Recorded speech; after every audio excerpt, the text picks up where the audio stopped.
wheel and get us actually live. But yeah, that says it's working right now. So I'm just, oh, it looks like we are now live on YouTube, and I have confirmation that we're live on Facebook as well. So great. And we have paused recording, so I'm going to turn on the recording. There we go. And we're set to start. So let's get this rolling this morning. Good morning, everybody. I'm Clayton Cheever. I'm the Assistant Director at the Thomas Crane Public Library. And it is my honor and pleasure to welcome you to our ongoing Fall Prevention Stress Management for Aging Adult series with Nurse Debbie Toomey.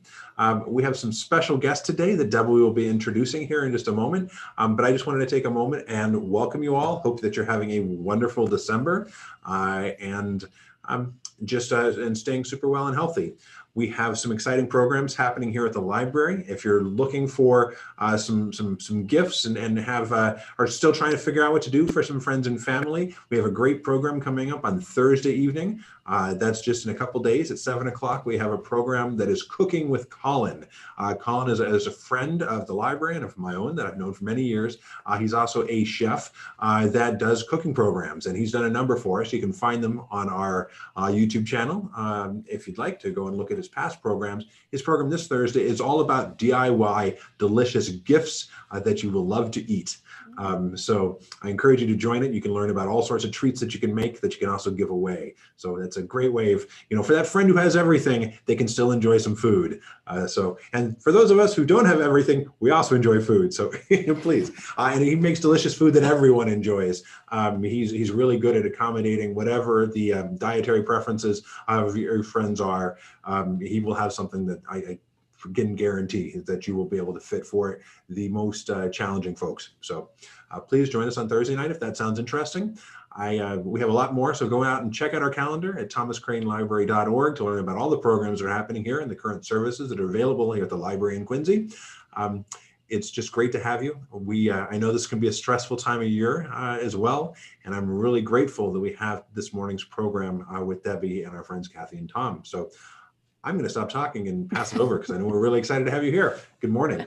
Good morning. Thank you so much, Clayton, for having me here again. And I want to thank the Quincy Public Library for allowing me to continue my work in helping the aging adults learn about falls prevention and also stress management. And so today I have two guests, and they are amazing nurses from Tufts Medical Center. I'm going to have them explain more who they are, what they do, but I'm telling you, you're in for a treat today. Before I do introduce them, I just want to share that I am the injury prevention coordinator for Tufts Medical Center's trauma department. And a lot of what I do is basically doing a lot of workshops and training and outreach to be able to spread the word and the tips and the tricks on how to stay healthy and independent and live a quality and happy, healthy life. All right, so before I go on here, I just want to make sure everybody, Cathy, Tom, okay, you're there, awesome. All right, so Cathy, Mchugh, and Tom Gunning, please begin and introduce yourself and share with us some ways how we could reduce our stress during these difficult times. Go ahead. Thank you, Debbie, and thank you so much for inviting us to come. We're very excited to be here. Thank you, Clayton. We're very happy to talk a little bit about what's going on in the world and in mental health. So my name is Cathy McCue. I have been a psychiatric nurse at Tufts Medical Center for the past 30 years. I'm completing an internship as a nurse practitioner, and I think that over the past 30 years, I have never been involved in a pandemic. This is new for me as it's new for you. And so I look forward to spending the next half an hour or so with you, but I do want to introduce Tom Gunning. Thanks, Kath. Hi, everyone. My name is Tom Gunning. I work closely with Cathy McCue on a 20-bed inpatient unit at Tufts Medical Center, and we care for psychiatric patients. My role on the unit is the professional development director, so I do a lot of education and in-servicing, not only with the Pratt II staff in terms of psychiatry, but around the hospital. Both Cathy and I do a lot of consultations with people that might be having some psychiatric problems but are in the hospital for different reasons. So we do a lot of work with people that, you know, were suffering from stress, anxiety, mental health issues. So it keeps us busy, and I agree with Cathy. We're really happy to be here today to kind of share some techniques and maybe some ideas that maybe can help you get through the holidays, which can very much be a stressful time in our lives. Now complicated by the whole COVID pandemic. So hopefully we can give you some tools to use to kind of get through, you know, what is a great time of the year, but can also be a very stressful time of the year. Definitely, I agree. But thanks, Tom. I would like to talk a little bit about some of the topics that have come up during COVID. And one of the topics that I've seen a lot is grief. I think that COVID has brought up for patients, for people in the community, the isolation, the loss. Some people have lost family members and friends. Some people have not been able to go to services, and it's left people kind of hanging. I'll give you an example of two people, actually. The first person is somebody who herself had COVID. She was in her 30s. She was very sick for a very long period of time. And during that time, she had a lot of losses. So people with COVID go through a whole bunch of emotional feelings. So I myself had COVID. I know a lot of people who have had COVID. Many have recovered, some have not. And I think when you experience this and you've gone through a traumatic hospitalization, it changes your life. And I think when you have friends that have gone through this traumatic situation, it also changes your life. This particular woman was ill for, as I said, 3 months. She has had some physical problems as a result of that. She's having difficulty talking. Her job is very committed to her, so she's able to work, but she's not functioning to the extent that she had been before. And she's experiencing sadness, depression, and she doesn't have the coping tools that she would have had prior to COVID. I have another friend whose mother was ill during COVID. They still haven't had the services. Unfortunately, her mom died. So her ability to get together, to do the services, to reach out to her families and friends has been limited. So I'd like to talk to you about grief and what grief means and how we can get access to supports. What do we do with the isolation? And now it's the holidays. So traumatic events can occur at any time of the year. The holidays bring up grief. They bring up feelings of loss sometimes, even without the pandemic. And I think we don't always have the tools that we need to reach out to our friends and families. We can call, but given now what's going on with the pandemic, sometimes at this point, we're not able to get together with our families and friends. And it brings up that grief and that loss of human contact. As a result, we're looking to provide some tools for you that maybe you can utilize to help you get through this period of time. There are chat rooms that I wanted to just tell you a little bit about. The National Alliance of Mental Illness has a lot of resources for people. They can talk about grief. They look at your mental health conditions. If you're suffering from depression, which is very normal during a grief period of time. However, you could have prolonged depression where you might need to reach out to a provider. And there are providers that are listed under their website. There's also grief groups that you can Zoom into or you can talk to on the phone. Many of these are free of charge. Some have an initiation fee, but they're excellent and they may be a resource for you. I don't know if anybody has any questions about what I'm discussing now or have any experiences about grief during this time.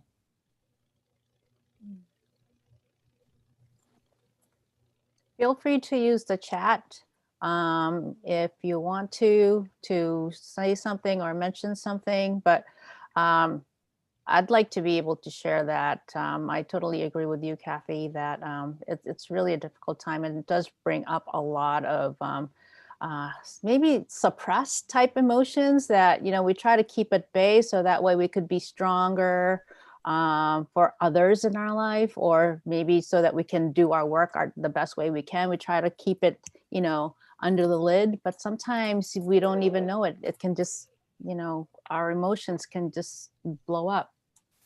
Yeah, personally, we've had a loss in my family as well, and I can totally understand how this time of the year, especially, and not being able to gather and comfort each other and come as a one family unit can be very difficult, especially with the numbers that we have to the numbers that we have to comply with as far as gathering indoors, especially during this time, can be very difficult. Yes, Debbie, and you bring up a really good point that sometimes people don't even know what it is that they're upset about. So if you find yourself just breaking into tears and you have no idea why, it could happen in the middle of the day, that's all part of reliving a trauma or a grief that's been suppressed. So it would not be uncommon for people to do that. People have been coming in with all of those kinds of symptoms. Yeah. Thank you. So Tom, we were going to talk a little bit about some coping strategies called mindfulness, and Tom Gunning's going to share with us about that. Okay, so I'm just going to share my screen here.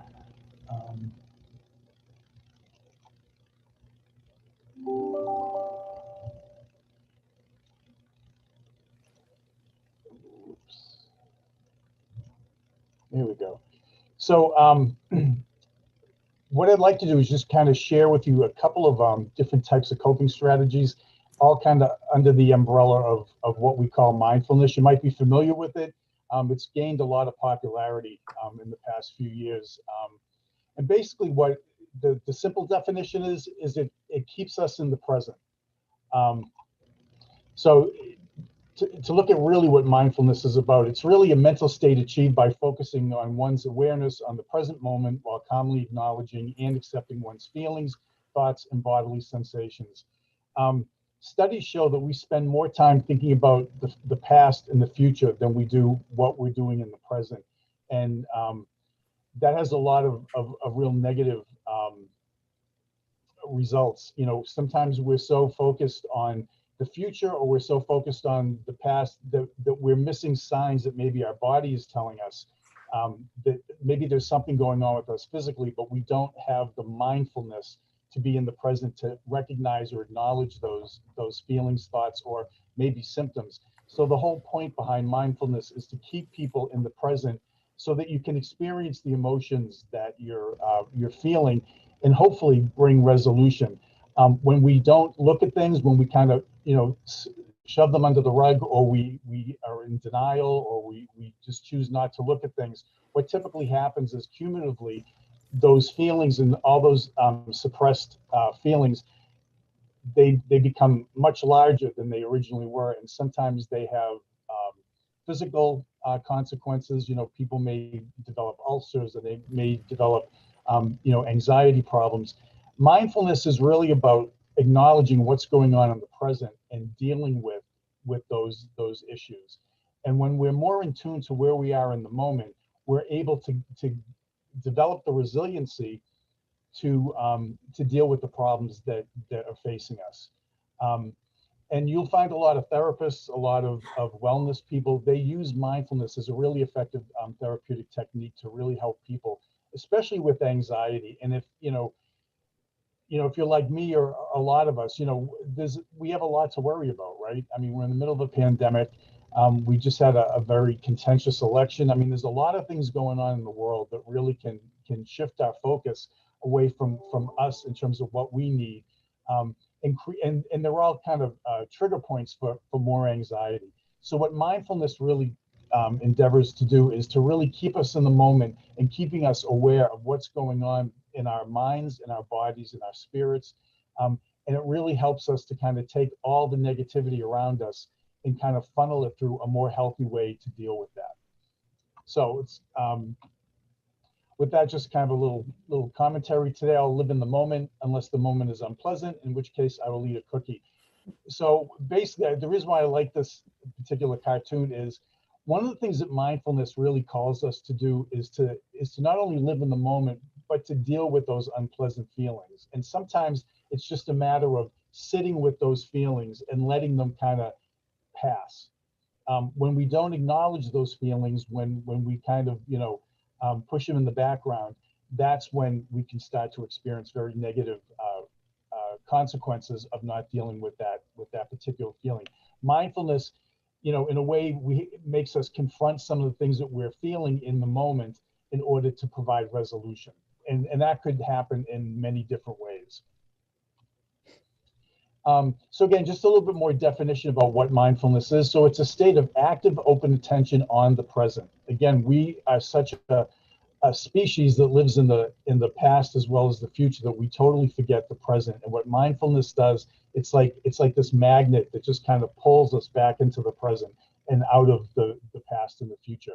So when you're mindful, you observe your thoughts, your feelings from a distance without judging them good or bad. And that's a really important part of the whole mindfulness process, is it's not self-judgment. We're not sitting in a state of judging ourselves. We're just accepting the feelings, the emotions, the situations as they are, and we're trying to positively work with them. Okay, mindfulness has nothing to do with with self-examination in negative ways. It's accepting what is, and then moving on for resolution.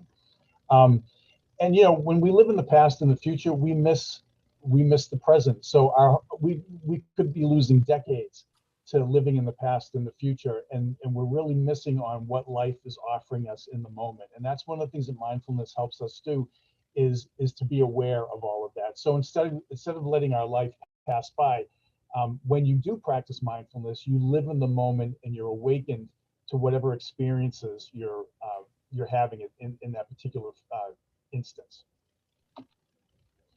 So to kind of break it down a little bit simpler, you want to focus on one thing at a time.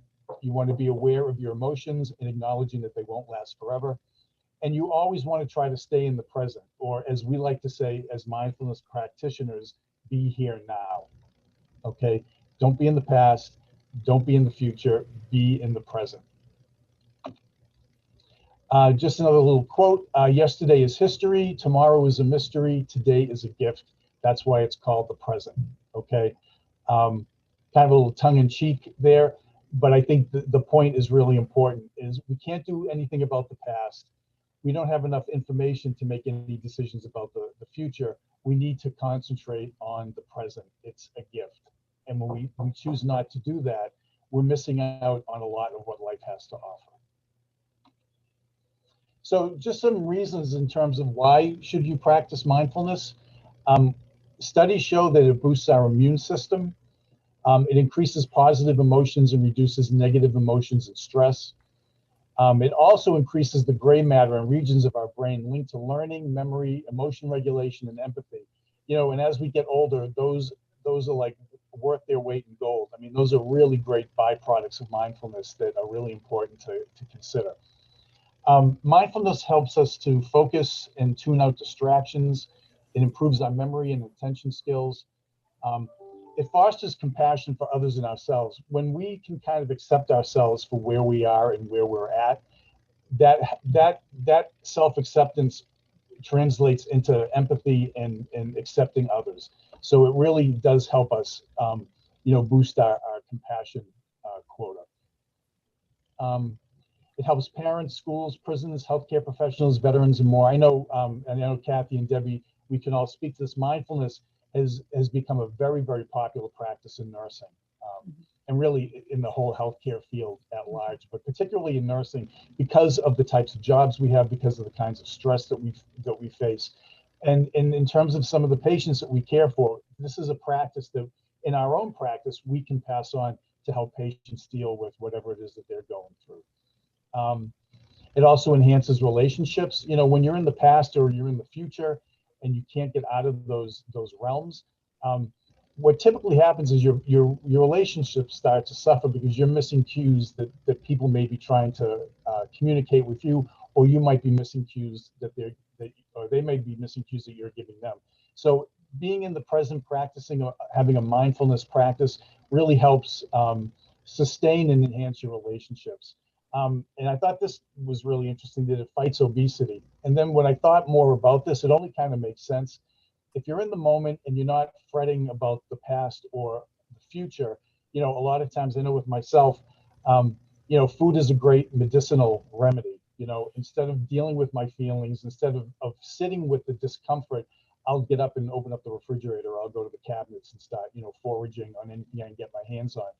But when I'm practicing mindfulness, when I'm in the moment and I'm accepting and acknowledging whatever it is that I'm feeling, chances are I'm going to get a much better resolution than going to the refrigerator and, grabbing a snack while my feelings are still left unattended and the emotions aren't resolved. So just something to keep in mind in regards to that. So mindfulness, the end product, translates into happiness. People who practice mindfulness show higher levels of overall happiness. Those have been clinical studies that have been shown that mindfulness has really, really great benefits. So the question I would ask you at this point is your mind full or is it mindful? So the whole mindfulness practice is really a process of decluttering your mind.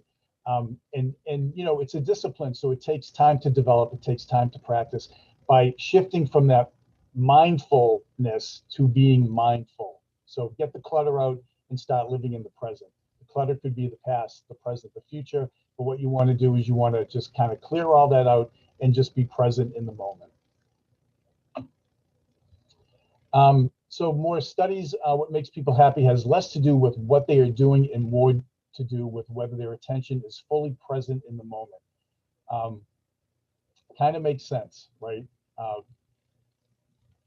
You're much happier when you're in the moment rather than maybe perseverating on maybe mistakes you made in the past or worried about what's going to happen in the future. And I think, at this stage of life when people that are retired, people that are kind of winding down their careers, or that maybe they're looking at retirement. This is a really important time to really focus on the present, because again, you can get so caught up in what the past, what happened in the past, and you could be afraid or concerned about what the future is going to hold. But by staying in the present, your ability to be more regulated emotionally and to be more even keeled, that translates into a much happier state of life. And your tendency to kind of get depressed or to get more caught up in things that you have no control of is greater. And Tom, along with that, what I'm hearing from people is that a structured day helps them to stay mindful because they have a routine. Otherwise, their minds can wander and they focus, and the floodgates open. But structure in the day has helped people a lot. Yeah, and Cathy and I both know, working in mental health, therapy and medications are really important. But if you don't have structure to your daily life, chances are it's not going to be as effective. So yeah, I second that. Having a very structured life, a structured day is essential, and kind of fighting off depression and anxiety. When you don't have enough to do, or when you find yourself in a space where you're just alone with your thoughts, what typically happens is, your problem might be this big at 8 o'clock in the morning, but if you just spent the last 4 hours thinking about it, it's now exponentially bigger. And now that's going to be a huge source of anxiety and depression. So I can't stress enough that having a structured day every day is really important to not only maintaining good mental health, but to support the mindfulness practice. Can I add one more thing, Tom? Yeah, absolutely. I totally agree with what you and Cathy shared about having a structured day, but also having a structured evening. Because so some people might say, okay, I'm going to be doing this from 9 to 5, and then what happens when you get home all alone? It's getting dark outside. That's when things starts playing in your mind. So having a nice way to kind of ease or end your day, creating some sort of like a sleep hygiene or something that you could do to help you transition from your day life to your evening to night life. Because as we all know, as clinicians, self-care is important, but also, under that is sleep, because, our minds can start playing these wonderful tricks on us in the evening when it starts getting darker, when, all of our responsibilities for the day has gone. And that's when, the quiet mind and the tired body starts playing this, ugly dance. So having a nice way to take care of yourself in the evening so that you could ease into sleep and have a great night's sleep and then start your day again. Yeah, that's a great point. The evening is equally as important as the day. Yeah. Waking up in the middle of the night, Debbie, along with what you're saying, people waking up in the middle of the night with perseverative thoughts or thinking over and over again about their concerns and their problems is a huge precipitant. It kicks off not being able to concentrate during the day. The problems are getting bigger. So sleep hygiene, I think, is really important for good mental health.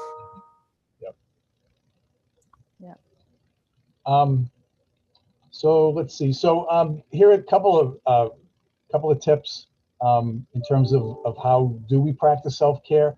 Some of these might resonate with you, and feel free. If you just Google mindfulness or self-care, the internet is full of ideas and everything from apps that you can download for mindfulness meditation, guided walks, anything like that. There's so much available for free online. If you just do a quick Google search, you'll come up with more things than you probably could even get through. But making a date with yourself, again, that speaks to the structure. Make sure your time is structured in a healthy way. Give yourself some credit and some accolades. Praise yourself when you do something awesome.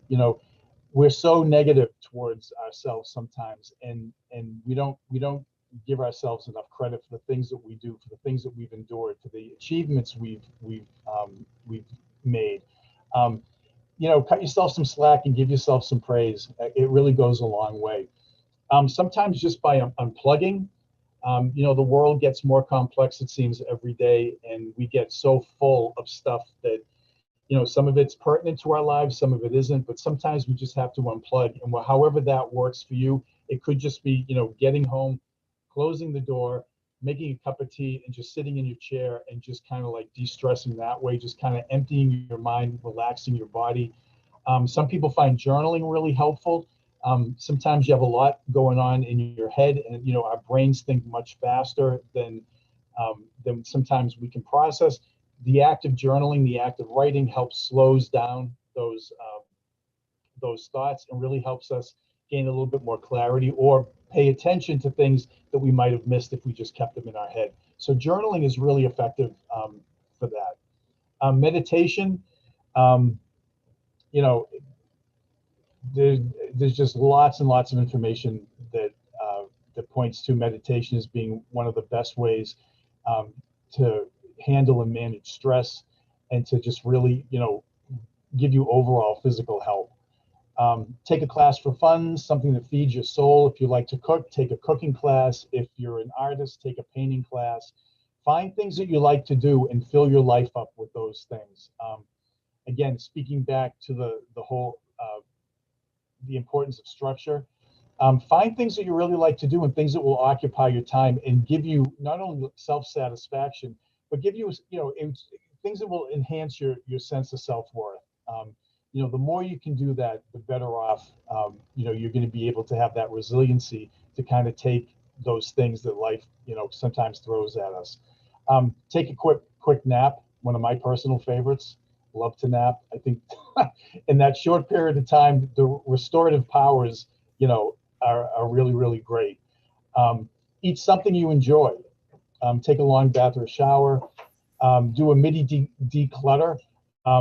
It's amazing to me how therapeutic something like that is, even though you would think, oh, it's just too much work, and what's the benefit of like spending all this time? But you'd be surprised, cleaning out a closet that you've been like afraid to go into for like months,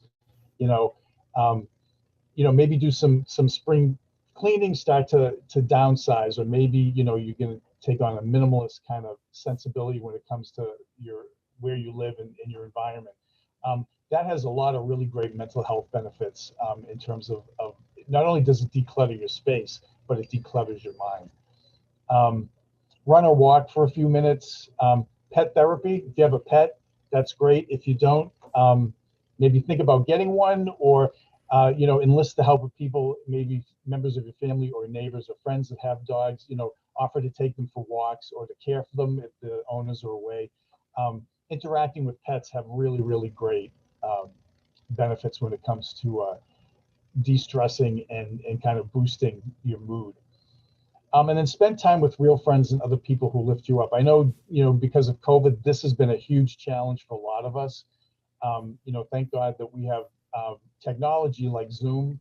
I keep thinking of the pandemic that happened at the turn of the 20th century, and they didn't have Zoom and they didn't have email, and a lot of people probably didn't even have phones. And I often wonder how was that socialization piece, how was that, attended to, how was that looked after? We're so fortunate that we have some tools that we can use, and however that works for you, if you can, if you have access to Zoom, if you can talk to people on the phone, or meet in a socially distanced, responsible way, and if that's something that's really important to you, by all means, make that a priority and figure out a way that you can connect with people, because we find that the loss of connection, the loss of socialization, has really been a huge impetus in the increase in the mental health issues that we're seeing, both here at Tufts and really around the city and around our state and really around the world. Another idea you can do is you can create a self-care box. Add items to that box that bring you joy, things that you may look at. Maybe it's a photograph of a vacation you were on that you really, you really enjoyed. It could be photographs of people that you love. It could be mementos. I mean, it really is up to you. Think about those things that really make you happy, when you're home. And keep it handy so you can pull it out and kind of give yourself a shot in the arm when you're feeling maybe a little bit disconnected or you're feeling a little bit blue. Pull that box out and just kind of rifle through those things, and hopefully that will give you a good little emotional boost to get you to the next level. Use it when you're mad, use it on bad days, use it when you're sad. At any point where you feel like you need a little boost, sometimes the self-care box can really work. And you know what? Throw some snacks in there too. You can never go wrong with that. So that's pretty much all I have in terms of mindfulness. If anyone has any questions, I'm sure Debbie, Cathy, and I would be happy to answer them. Yeah. So I just wanted to, Tom, would you mind pulling up the previous slide that has all the self-care practices? Yeah.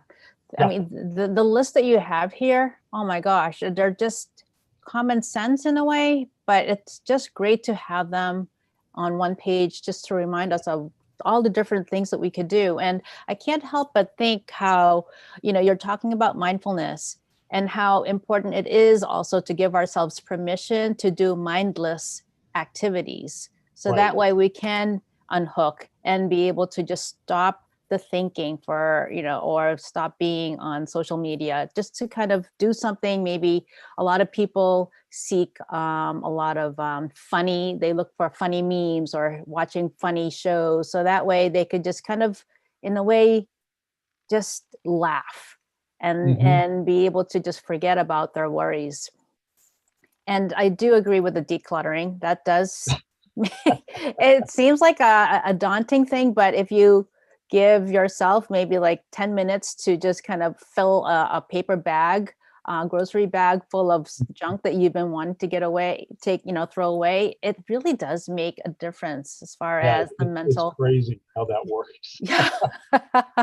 And that probably speaks to the popularity of all those Maria Kondo, guerrilla cleaning and decluttering techniques. I mean, Yes. It wouldn't be so popular if it wasn't working for people, right?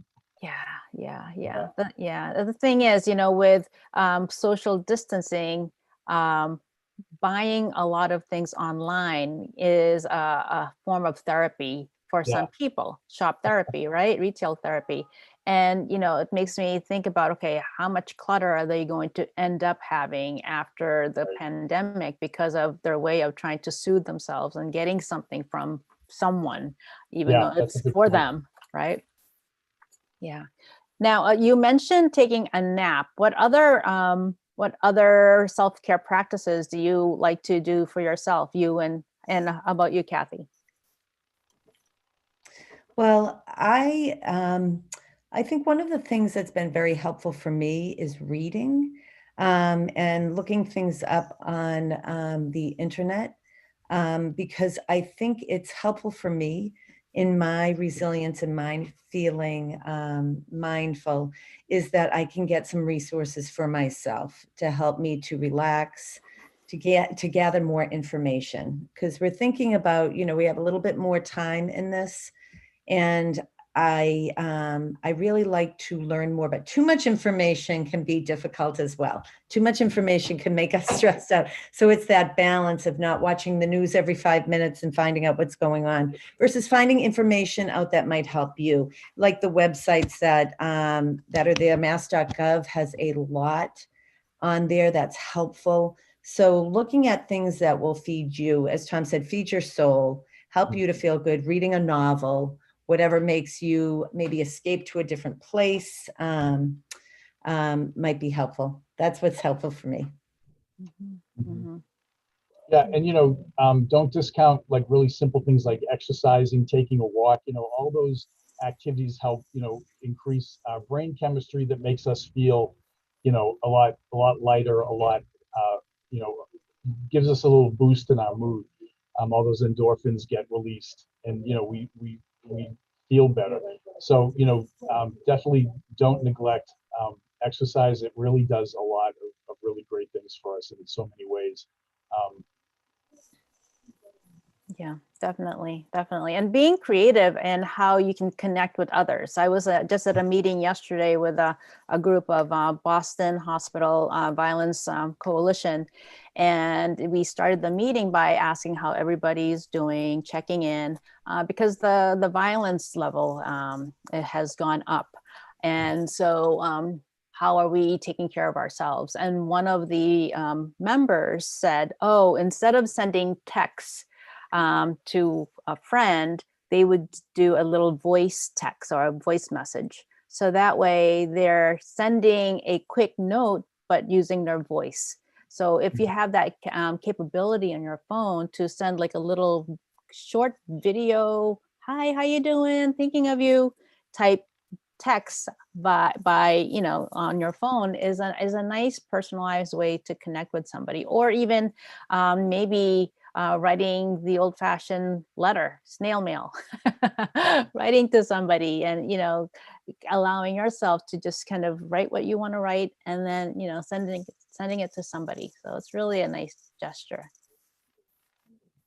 Yeah, it's tough. You see people in the grocery line snapping because they're stressed, or you might be, somebody said that they were at Lowe's and a person really yelled at the checkout person for it appeared for no reason. So your anxiety might be high, which might make you a little agitated. I think, Debbie, that was, you were talking about the violence being a little bit higher than it had been in the past. So if you find yourself getting anxious or agitated, really being mindful of that and looking at it. And as Tom said, don't judge yourself. This is, how you're feeling, but how are ways to bring that back down? So you yourself aren't the one, getting agitated in the line at Shaw's or Stop and Shop. Yeah. What are some ways to help us? Cathy, you talked about grieving. What are some ways for us to be able to navigate during these times, during the holidays, and even a little bit beyond, until the world starts to kind of settle down a little bit with our grieving? What are some ways that you can think of to help us during these times?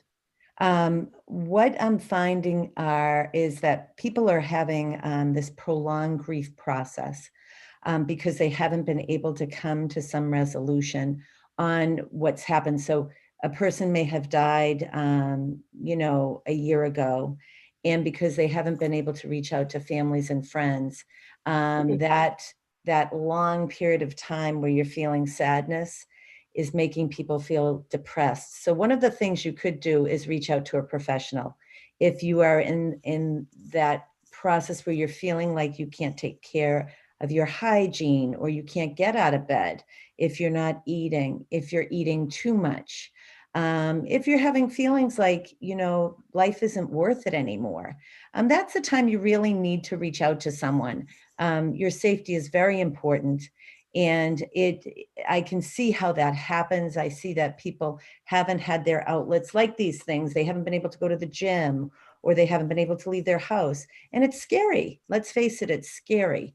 And so there are people out there for you to connect with if you're feeling like this is too much for you. You know, you could call you could go to the emergency room, you could call a provider. If you can't get a provider, reaching out to someone like the emergency room, or calling 911 if you're feeling very, very, very sad.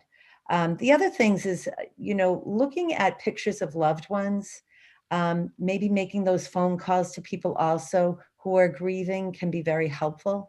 Being with people in the moment that understand your pain. That's what someone said to me yesterday. She had lost someone, and she said, you know, I don't have anyone that will sit with me right now and feel this pain. She had lost a parent before. She's lost her other parent. And so I recommended she talk to the chaplain. And she said that's so helpful, because sometimes people feel like spirituality really helps them. Someone told me recently that a therapist just told her to give your pain to someone else so you can sleep. So let someone else, maybe that person that passed away, maybe God, if you believe in God, or someone spiritual, can hold that pain for you while you're sleeping. She found that to be very helpful. But a chaplain, a religious provider, whoever a spiritual person might be able to help you cope also with that, because sometimes people can't relate. And you want somebody that can sit with you in the pain. And that's hard to find someone sometimes, because other people may have moved on and you haven't been able to move on. And that is something I'm seeing, that people just haven't been able to have closure. And that's it's a big deal not to be able to have closure. Being able to be with somebody who can feel that pain, or just listen to you without judgment, I think is invaluable. Yeah, I totally agree. I mean, having somebody just sit and actively listen with an open heart without trying to fix you can be so healing. And, you know, I can tell you personally, as a nurse, I went into nursing because I wanted to make people feel better. You know, what's the problem? I'll take care of it. That's me. You know, I got to make you feel good. I got to make you feel better. And that is a lifelong practice for me in mindfulness, to be able to just sit with somebody with an open heart without opening my mouth, without trying to say, oh, everything's going to be okay. You'll be fine.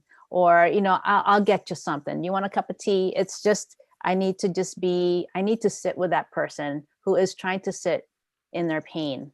So that way I could just be there for that person. So it's you know, it's hard. It's hard for people who mean well. And at the same time, if I could add, noticing in your group of people also who may be struggling and trying to reach out. So you mentioned checking in with yourself, and if you're feeling low and depressed, to seek medical attention or a professional, but also checking in with the people that you're connected with and seeing how they are. Maybe they might need to seek help, right? So maybe giving them, you know, that sort of, you know, like a gentle advice to have them seek somebody.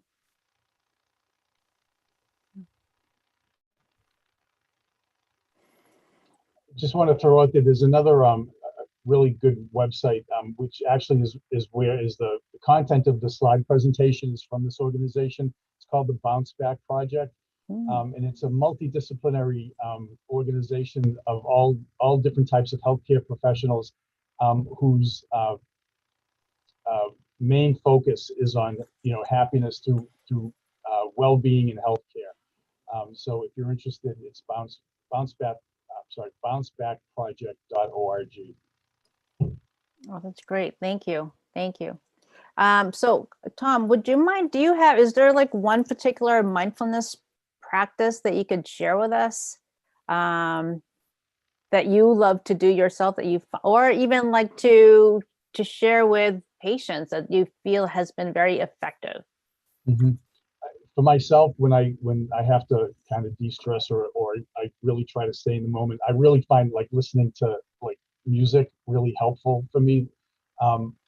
In this particular case, it would be more of a more classical stuff where I don't have to think about lyrics or and it's a little bit more calming than some maybe the other types of music I like to listen to.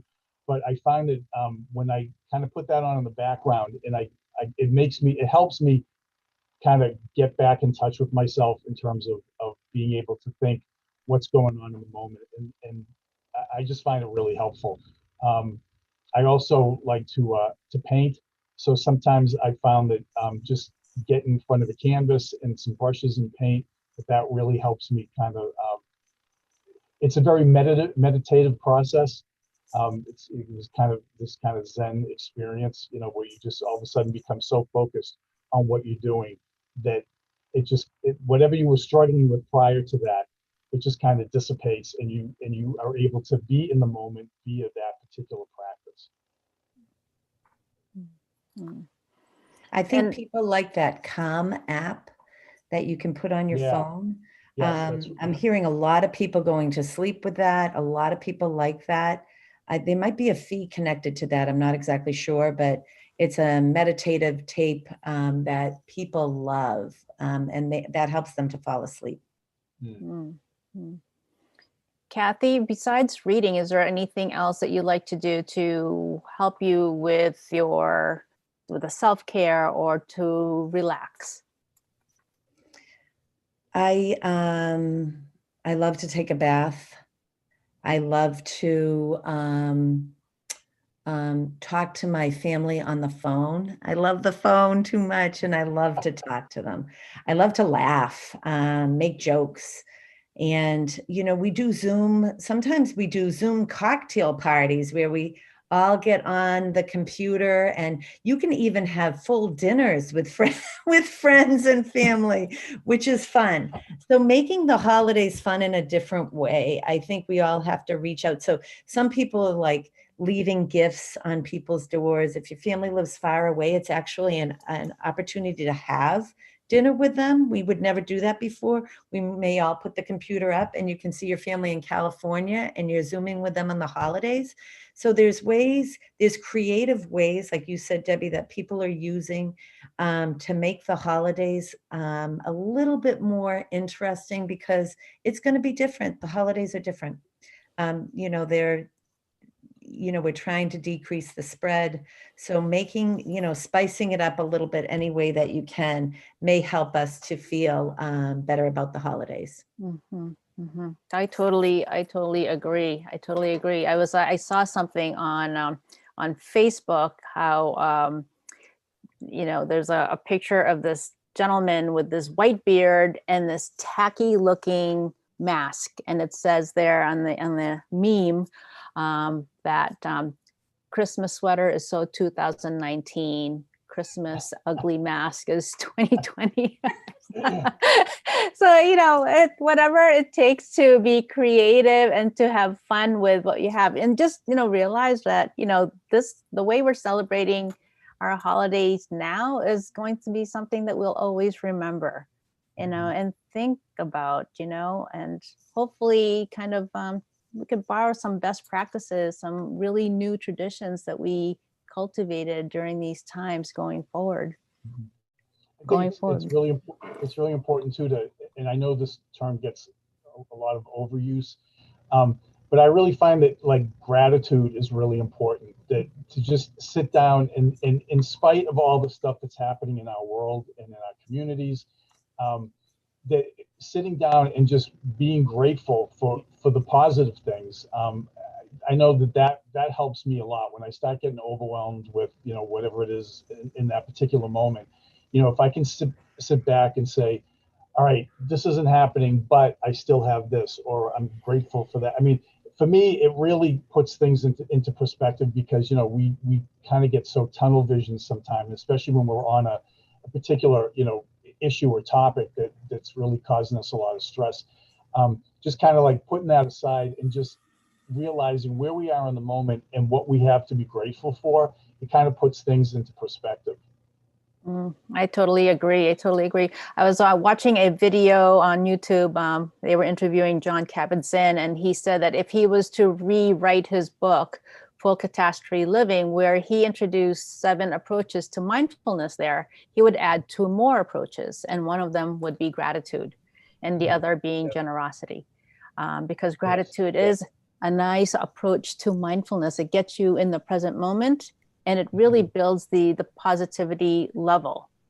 And it's something that I love to practice, because there's such grace in that. And there is always something to be grateful for, even in the midst of chaos, right? Whether it's as simple as being able to breathe easily, or walk away from that chaos, or have a home to come home to.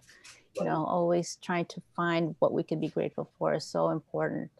So is there, we're at the top of the hour, and Cathy, I didn't mean to cut you off. Please, say what you would love to say. Well, just real quick, I think gratitude is contagious. Yeah. When my daughter texts me and said, "Oh, Mom, I'm so grateful for X, Y, and Z," I think, "Oh, I'm grateful for X, Y, and Z." And it's very uplifting. It's contagious. Yes, I totally. And also, there was one year where I decided to do a gratitude journal, and I did it for over a year. And the way I was able to do it was because I really wanted to do it, because I heard such great things about it. And the way I did it was I put my gratitude journal on top of my pillow, and I put my pen right there. So at the end of the night, before my head touched my pillow, my gratitude journal was waiting for me, in a way kind of asking me how my day was.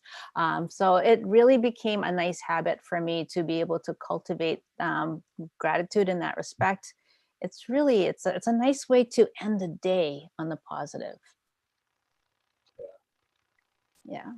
So I want to thank both of you for being here with me today, Cathy and Tom. I learned so much from both of you, and their topics are so timely during these times. And I can't wait to be able to just kind of think about and reflect upon what we covered today, because it's so important for our mental health wellness.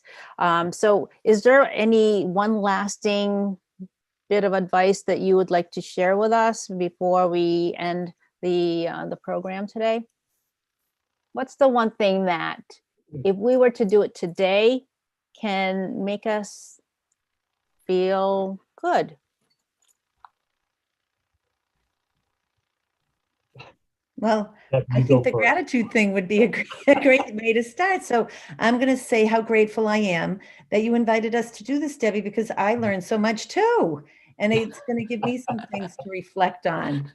So honestly, I really think I'm going to be able to sit back and think a lot about how to be more mindful about how I'm taking care of myself. So thank you very much for having us here. Clayton, we appreciate that. I really enjoyed this. Thank you. Thank you. How about you, Tom? I would say connect with somebody today that makes you feel really good. Mm-hmm. Definitely. Yeah. Connect with somebody that's really gonna be a good thing for you today. I love it. Thank you so much. Again, Cathy McCue, Tom Gunning, thank you so much for joining me today in the Falls Prevention and Stress Management Program. This is the last program of the year, and I'll be back next month. We're changing the dates a little bit in January and February, so I'll be doing my programs on the 2nd and 4th Tuesday of January and February from 10 to 11, and tune in because I'll have other guests that's going to be with me. So please let friends know about the program. And I want to thank you all for being here today. I wish you a happy, healthy, and safe holidays, everybody. Again, thank you, Clayton, for having me here. And everybody, again, take care and be well. Bye-bye. Happy holidays, everybody. Thank you. Take care. Thank you.